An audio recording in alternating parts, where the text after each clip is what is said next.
Ukraine celebrated its 34th anniversary of Independence Day on Sunday, commemorating its declaration of independence from the Soviet Union in 1991.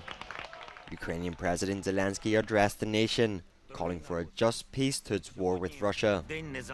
"What our future will be is up to us alone," he said in a nod to the recent US-Russia summit in Alaska.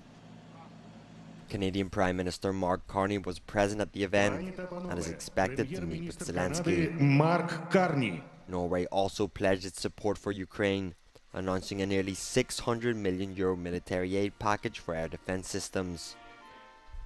Meanwhile, Russia has accused Ukraine of starting a fire at a nuclear power plant in the western Kursk region. Kiev has not commented on the attack, and the fire has been put out without further incidences. At least 64 Palestinians were killed in Israeli attacks across Gaza over the past 24 hours. Medical sources in Gaza hospitals say at least 16 were killed on Sunday, including 7 aid seekers. They were traveling through a military zone south of the Strip, headed to the Gaza Humanitarian Foundation hub near Khan Yunis, when Israeli soldiers opened fire on them. The Gaza Health Ministry says at least 2,000 Palestinians seeking aid from the group have been killed and some 14,000 others were wounded. Meanwhile, an already dire humanitarian catastrophe continues to worsen as 8 more Palestinians, including 1 child, died of starvation on Sunday. It brings the total malnutrition-related deaths to 289, including 115 children. The UN stresses many more are at risk of imminent death, as it warns that 90% of the roughly 2 million population are facing starvation.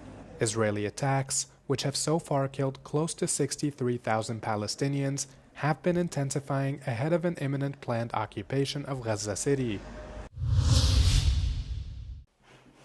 Several European countries will be halting their postal services to the US after Donald Trump scrapped a tax exemption on low import goods worth less than $800 or €688 last month.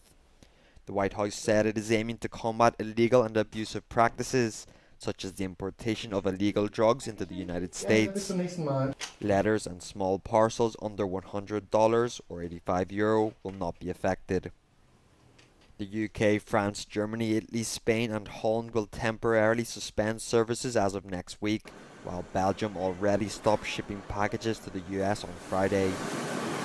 Trump's announcement comes after the US and the European Union agreed on a new trade deal, ending months of uncertainty.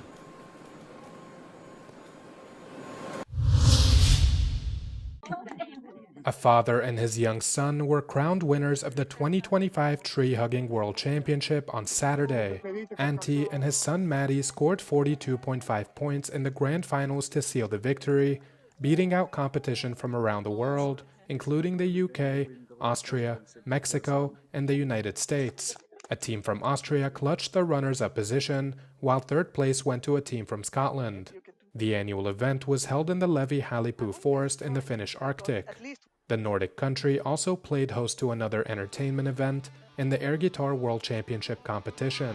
The finals of that event was held on Friday, where Finnish air guitarist Apo the Angus Rotio clinched the title in front of his home crowd in the central city of Oulu. Second place went to a Japanese contestant after a fiercely fought-out final.